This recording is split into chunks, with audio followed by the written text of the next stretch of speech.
এখানে আমরা এসেছি একজন কলেজ ছাত্রকে রাতের বেলা ভারতীয় খুনি বাহিনী ধরে নিয়ে হত্যা করেছে, এবং সেখানে আমরা ঘটনাস্থলে এসে যেটা বর্ণনা পেয়েছি, চোরা কারবারি যারা করে তারা তাদের একটা রুট বন্ধ করে দেওয়া হয়েছিল, তো তারা অন্য রুট চেক করার জন্য তাকে নিয়ে গিয়েছিল, এবং সেখানে হলো এই নিরাপদ লোকটা তাদের কারণে হত্যাকাণ্ডের শিকার হয়েছে।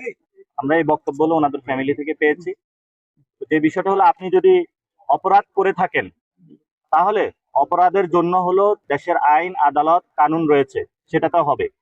আর যদি আপনি কোনো অপরাধও করে থাকেন, ডিরেক্ট গিয়ে যদি আপনাকে কেউ খুন করা হয়, তাহলে বোঝা যাচ্ছে বাংলাদেশে কোনো আইন বিচার আদালত এবং ভারতেও কোনো বিচার আদালত বলে কোনো কিছু নাই।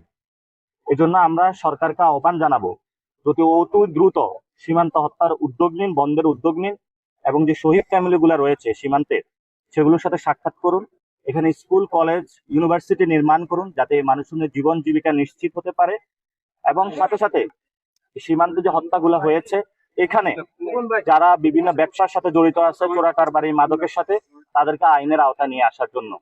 এবং বর্তমান পরিস্থিতিতে আমরা যেটা দেখছি, স্বরাষ্ট্রমন্ত্রী এবং পররাষ্ট্রমন্ত্রী ওই দুইজনে হলো ওনাদেরকে চুরি পরিয়ে রাখা দরকার। ওনারা কোনো স্টেটমেন্ট নাই, কোনো বক্তব্য নাই, ওনাদের কোনো উদ্যোগ নেই। এই জন্য সরকার নাগরিকদের নিরাপত্তা দিতে পুরোপুরি ব্যর্থ হচ্ছে। সরকার যেমন ঢাকাতে ব্যর্থ হচ্ছে, সকল বিভাগে সীমান্ত নাগরিকদের নিরাপত্তা দিতে ব্যর্থ হচ্ছে।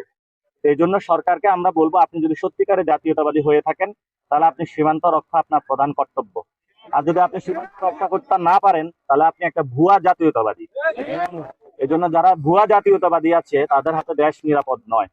আমাদের যারা সন্তান রয়েছে তাদেরকে আজকে খুন করা হয়েছে, ওনার বাবা রয়েছে, এবং ওনার বাবার থেকে আপনারা বক্তব্য শুনবেন, যে উনি বলবেন যে ওনার সন্তানকে কিভাবে। আপনার সন্তান কি কোনো মাদক টাদকের সাথে জড়িত ছিল? না না, আমার যে উনি বলছে ওনার সন্তান কোনো মাদকের সাথে জড়িত ছিল না। স্কুল স্টুডেন্ট সবাই জিজ্ঞাসা করেন আমার সাথে